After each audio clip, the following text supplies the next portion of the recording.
17 দিনের লাগাতার অনশনে সোনম ওয়াংচুক।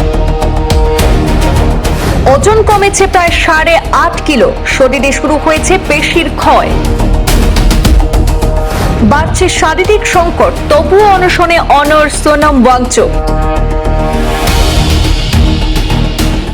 দিল্লির যন্তর মন্তরে ককরোচ জনতা পার্টির আন্দোলন গড়ালো 25 এবং ওয়াংচুকের অনশন 17 দিনে। সরকার আলোচনায় আসুক, দাবিতে তীব্র হচ্ছে আন্দোলন। নিট ইউজি পরীক্ষায় অনিয়মের বিরুদ্ধে এবং শিক্ষামন্ত্রী ধর্মেন্দ্র প্রধানের পদত্যাগের দাবিতে অনড় ককরোচ জনতা পার্টি।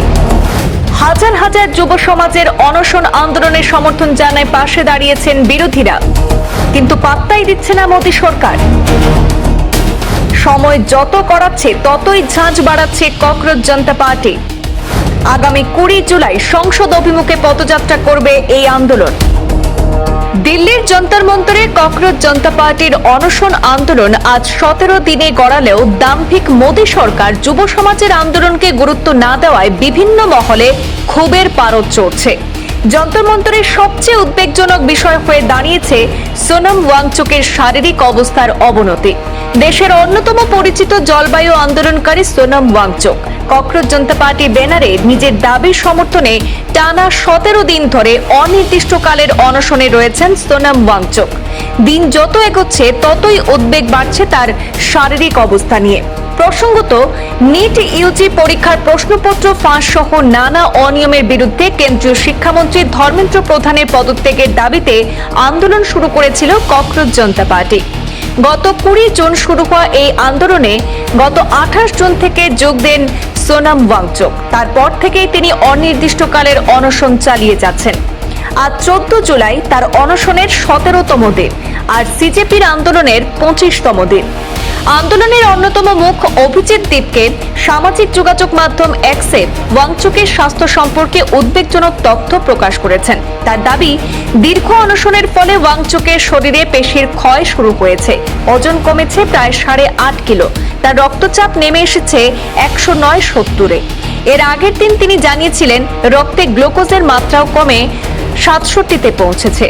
অভিজিৎ দেবকে জানান, তিনি ব্যক্তিগতভাবে ওয়াংচুককে অনশন ভেঙে দেওয়ার অনুরোধ করেছিলেন, কিন্তু ওয়াংচুক তা প্রত্যাখ্যান করে জানিয়েছেন, আমাকে অনশন ভাঙতে বলবেন না, বরং সরকারকে জিজ্ঞেস করুন কেন তারা আলোচনায় বসছে না। এই বক্তব্য সামনে আসার পর থেকে আন্দোলনকে ঘিরে রাজনৈতিক মহলেও তৎপরতা আরও বেড়েছে। এদিকে এই আন্দোলনকে সমর্থন করছেন বিরোধীরাও। তৃণমূল কংগ্রেসের সাংসদ মহুয়া মৈত্র অংশগ্রহণ করে বলেন যে ওয়াংচুকের এই আন্দোলন দেশের বহু তরুণকে ন্যায় বিচারের দাবিতে একত্রিত করেছে। এদিকে আম আদমি পার্টির একটি প্রতিনিধি দল দিল্লির প্রাক্তন মুখ্যমন্ত্রী অতীশীর নেতৃত্বে আন্দোলনস্থলে গিয়ে সংহতি প্রকাশ করেছে। একইভাবে মহারাষ্ট্রের প্রাক্তন মুখ্যমন্ত্রী উদ্ধব ঠাকরে শিবসেনার পক্ষ থেকেও আন্দোলনের প্রতি সমর্থন জানিয়েছেন এবং ওয়াংচুককে নিজের স্বাস্থ্যের কথা বিবেচনা করে অনশন প্রত্যাহারের অনুরোধ করেছেন। এদিকে আগামী 20 জুলাই যন্তর মন্তর থেকে সংসদ পর্যন্ত শান্তিপূর্ণ পদযাত্রা করবে ককরোচ জনতা পার্টি। অর্থাৎ আগামী এক সপ্তাহের মধ্যে সিজেপির এই আন্দোলন আরও তীব্রতর করার সিদ্ধান্ত নেওয়া হলেও কেন্দ্রের সরকার নিজেদের ভূমিকা থেকে এক চুলও নড়ছে না, আর এতে ব্যাপক উদ্বেগ দেখা দিয়েছে। এখন নজর আগামী 20 জুলাইয়ের ঘোষিত সেই পদযাত্রার দিকে।